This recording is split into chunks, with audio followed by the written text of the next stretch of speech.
Hey everybody, and welcome to another deep dive. Yes, hello. Today we're looking at English fluency. Fluency. And we're going beyond the usual tips and tricks. Yeah, we've got something special. An experiment. Someone tried 10 different techniques to boost their fluency, all in just 1 month.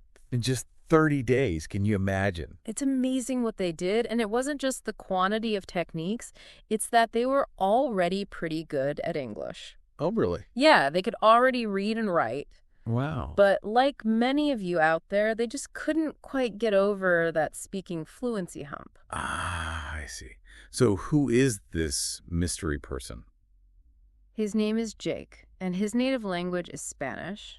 Okay. And he really wanted to improve his English. I can understand that. English is such a useful language to have. Absolutely. He knew that better English would open doors for his career and social life. Right, so he was serious about this challenge. Definitely. And he tried 10 different methods. Yeah, he did everything. Speaking, listening, reading, you name it.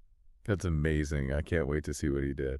Yeah, it's really interesting. I think what makes this so fascinating is that it's not just theory. Exactly. It's real-world application. We get to see what actually works. And what doesn't. Yes, and most importantly, we can learn from his experience. It's like a shortcut to fluency. In a way, yes. So, shall we jump right in? Let's do it. Okay, so first up, Jake decided to try daily speaking practice with a tutor. Mm-hmm. Now, I know that might sound pretty basic, Yeah, it's a classic technique. but Jake actually called this a game changer. Really? He said it really helped him unlock something. Well, there's a reason this technique has been around for so long. Why is that?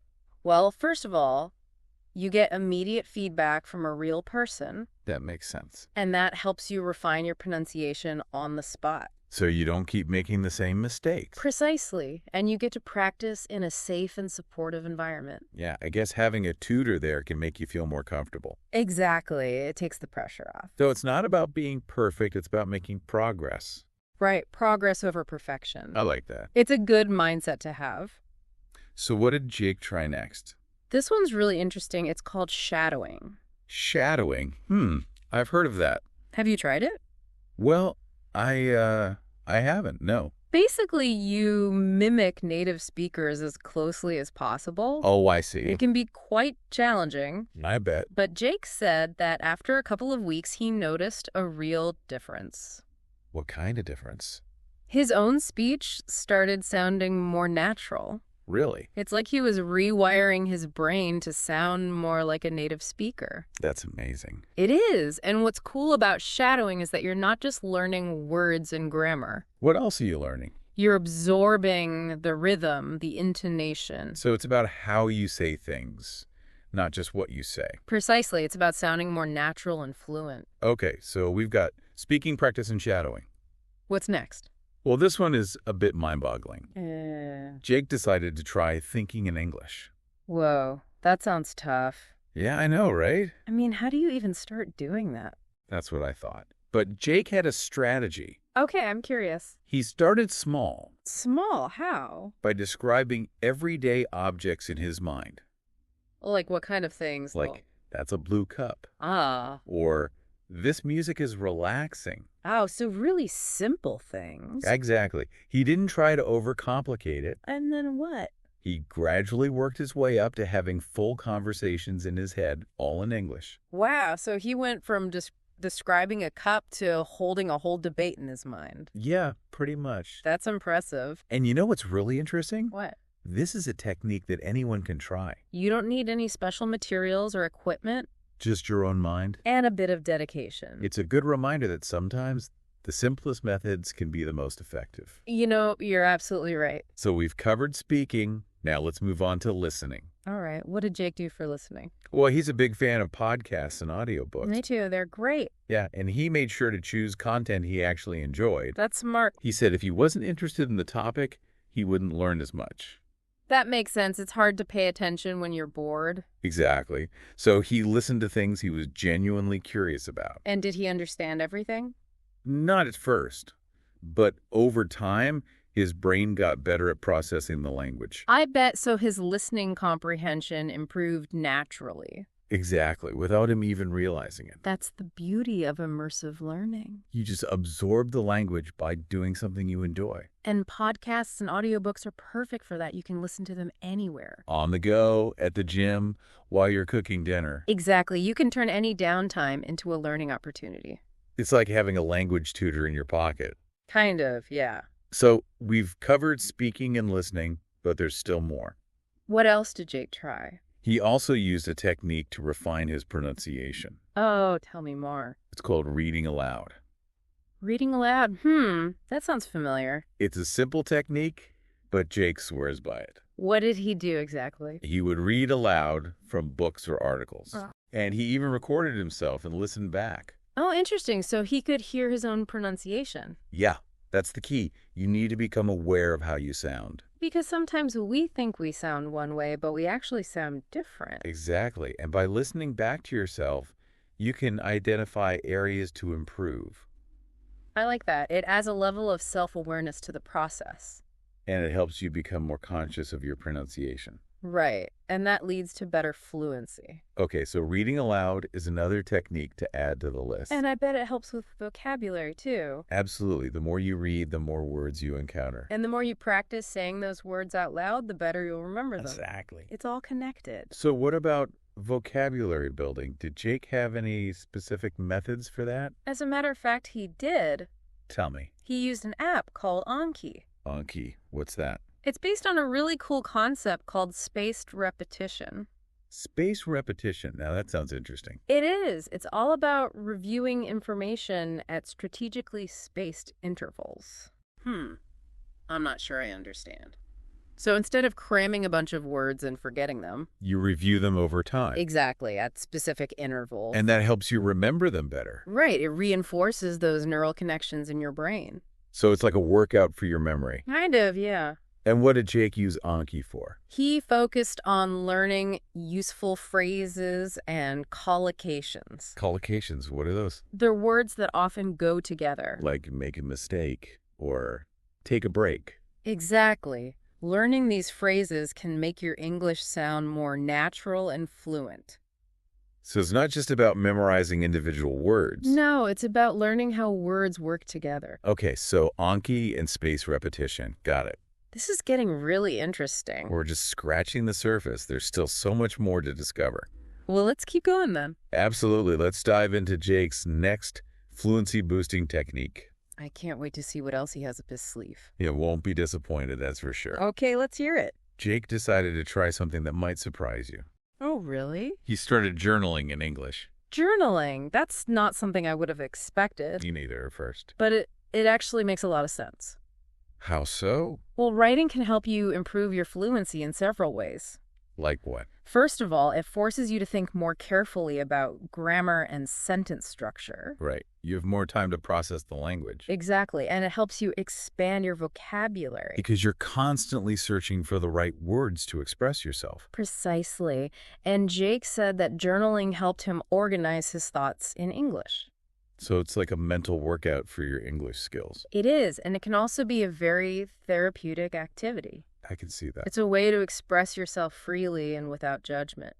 And did Jake write about specific topics? He wrote about anything and everything.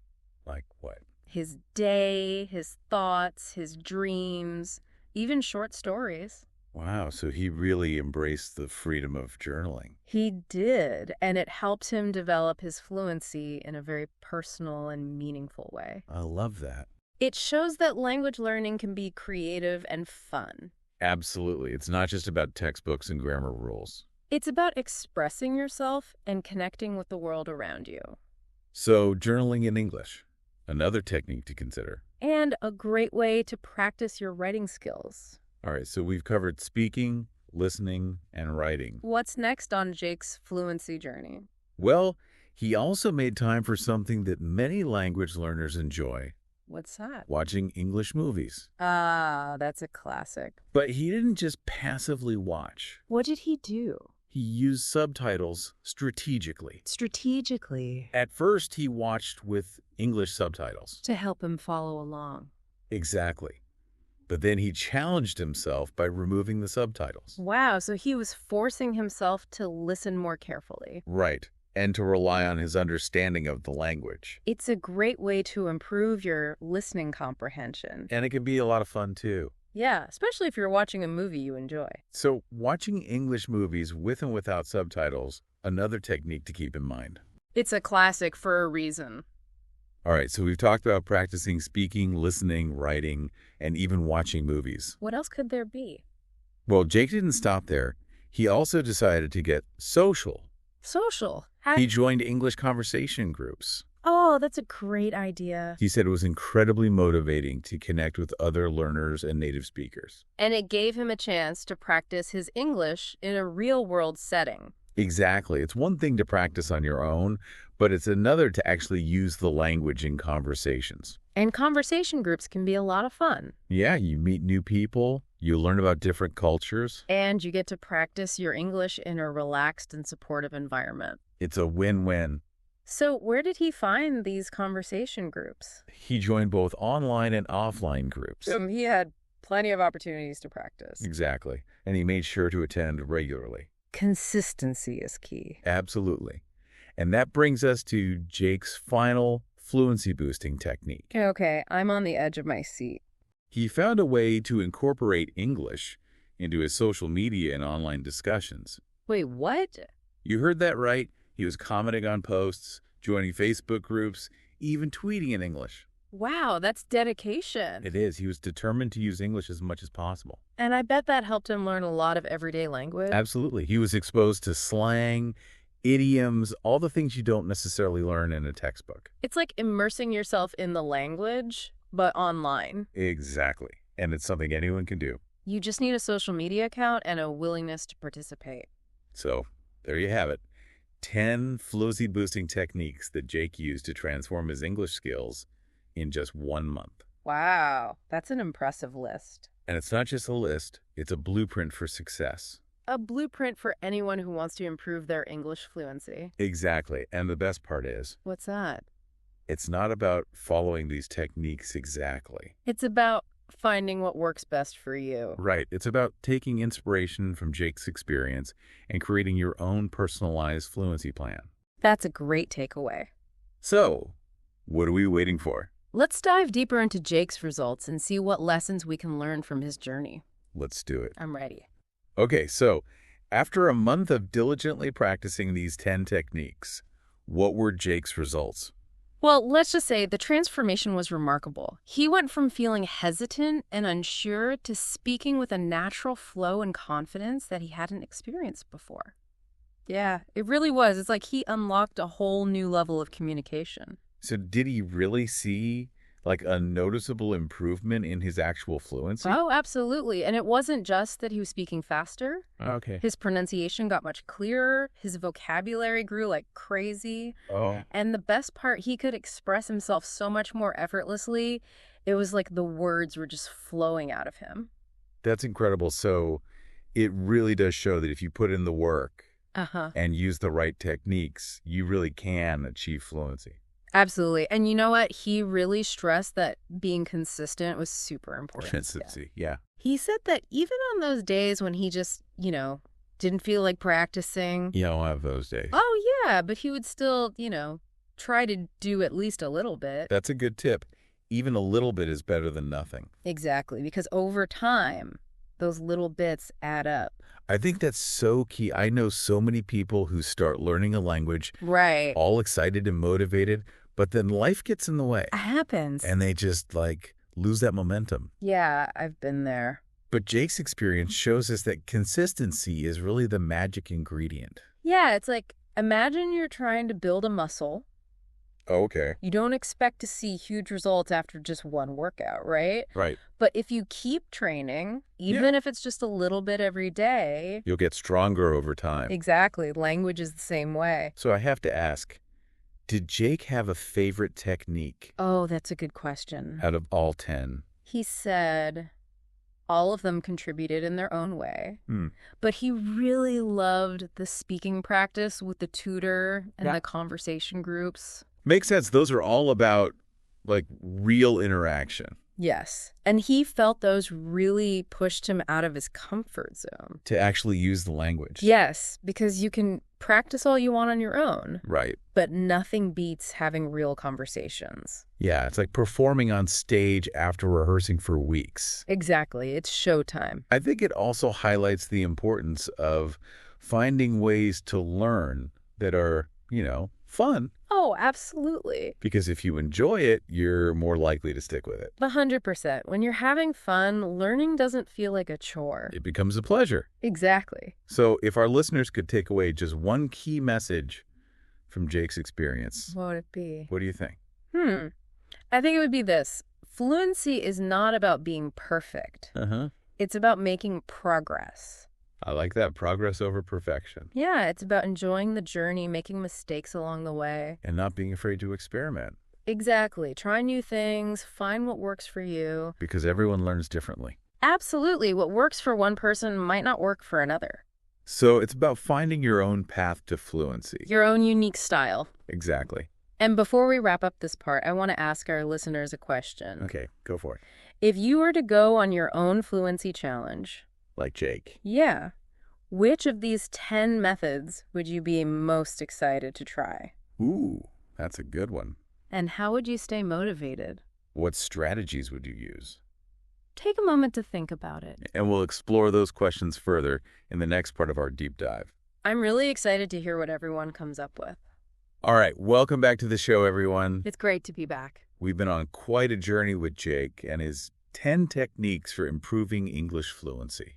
A whirlwind month it was. Yeah, and it's inspiring to see just how much he was able to improve. Really is, And I bet a lot of you listening are thinking, I can try that. Absolutely. There's so much we can all learn from Jake. What really struck me is that there's no one right way to improve fluency. Yeah, that's a big takeaway. Jake showed us that you have to find what works for you. Absolutely. It's all about personalization. He wasn't afraid to experiment. No, not at all. To try different techniques, Yeah. to mix and match. He created his own unique learning plan. And that's what led to his success. You hit the nail on the head. It's about taking ownership of your learning. Not just following someone else's recipe. Exactly. Be your own chef. Yeah, find the ingredients that work for you. And create a dish that you'll actually enjoy. I love that analogy. It's about making the journey your own. And that brings me to another point that Jake made. What's that? The importance of setting goals. Oh, absolutely. He knew what he wanted to achieve, right? Yeah, to significantly improve his fluency in just 1 month. And having that clear vision gave him focus and motivation. It's like having a destination in mind. So you know which direction to head in. Exactly. Goals give you purpose. And it's not just about setting any goal. It's about setting the right goal. Yeah, goals that are specific and measurable. So you can track your progress and see how far you've come. It's about celebrating those small wins along the way. And remember how Jake used a variety of techniques? Oh, yeah. He didn't just stick to one thing. He incorporated speaking, listening, reading, writing, even social media. He created his own little immersion environment. It's like a language buffet. I like that. Try a little bit of everything. See what you enjoy. And challenge yourself with something new. Keep things interesting. So as we wrap up this deep dive into fluency. Let's give our listeners some actionable advice. Okay, what's the first step? Well, first, embrace the power of personalization. Like we talked about. Experiment. Try different methods. Figure out what works best for you. Don't be afraid to think outside the box. And don't be afraid to make mistakes. Mistakes are part of the learning process. They are. Don't let them discourage you. Okay, what else? Second, set clear and specific goals. Goals, yes, crucial. What do you want to achieve? How will you measure your progress? Break it down into smaller steps. Make it manageable. And celebrate those milestones. Absolutely. All right, what's the third piece of advice? Incorporate a variety of methods. Mix it up. Don't get stuck in a rut. Keep your brain engaged. Try new things. Expand your horizons. And remember to have fun. Yeah, learning should be enjoyable. If you're not enjoying it, you're less likely to stick with it. Exactly. So find ways to make it fun. And finally, remember that fluency is a journey. Not a destination. There will be ups and downs. Challenges and triumphs. But if you keep going, stay persistent, you will see results. I love that message. It's about embracing the journey. And believing in yourself. So, to all our listeners out there who are on their own fluency journeys, remember, you got this. Take inspiration from Jake. Experiment, explore, and enjoy the ride. What a fantastic way to end our deep dive. Thank you for joining us. We hope you've enjoyed this episode. And that you've learned something new. Until next time, keep learning, keep growing, and keep exploring the wonderful world of language. See you next time.